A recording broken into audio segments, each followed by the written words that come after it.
नमस्कार मित्रांनो, स्वागत आहे तुमचं मराठी टेक मित्र आपल्या यूट्यूब चॅनलमध्ये. लाडकी बहीण योजनेसंदर्भात महत्त्वपूर्ण असं अपडेट आहे. एप्रिल महिन्याचा हप्ता कधी मिळणार यासंबंधी लाडक्या बहिणींद्वारा विचारणा केली जात होती आणि त्यासंबंधीचाच आता शासन निर्णय निर्गमित करण्यात आलेला आहे.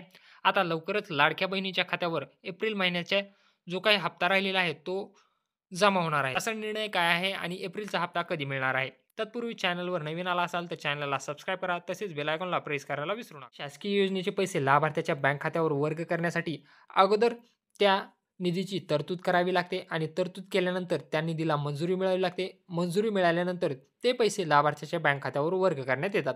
आता एप्रिल महिन्याचा जो लाडक्या बहिणीचा हप्ता होता, त्याचा जो निधी होता, त्या निधीसाठी मंजुरी देण्यात आलेली आहे आणि त्याबद्दलचा शासन निर्णय निर्गमित करण्यात आले. तुम्ही इथे पाहू शकता, मुख्यमंत्री माझी लाडकी बहीण योजनेसाठी सन 2025-26 या आर्थिक वर्षामध्ये निधी वितरण करण्याबाबत जी आर आहे 30 एप्रिल 2025 रोजीचा निर्णय काय आहे पहा. वित्त विभागाच्या संदर्भाधीन दिनांक 7/4/2025 रोजीच्या परिपत्रकान्वये सन 2025-26 या आर्थिक वर्षाकरता निधी वितरणाची कार्यप्रणाली ठरवून दिलेली आहे. त्यानुसार वित्त विभागाने दिलेल्या मान्यतेनुसार मुख्यमंत्री माझी लाडकी बहीण योजनेसाठी लेखाशीर्षकाखाली रुपये 410.30 कोटी इतका निधी प्रशासकीय विभाग प्रमुख म्हणून सचिव, महिला व बालविकास विभाग यांना अर्थसंकल्पीय निधी वितरण प्रणालीवर वितरित करण्यास शासन मान्यता प्रदान करण्यात येत आहे.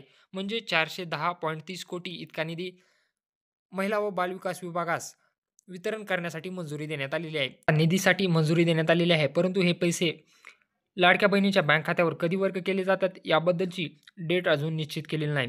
ही डेट निश्चित केल्यानंतर याचा अपडेट आपल्या यूट्यूब चॅनल तसेच टेलिग्राम चॅनलला देण्यात येईल. हे महत्त्वपूर्ण अपडेट होतं. निधी वितरित करण्यासाठी मान्यता मिळालेली आहे. आता हा लवकरच निधी तुमच्या बँक खात्यावर वर्ग केला जाईल.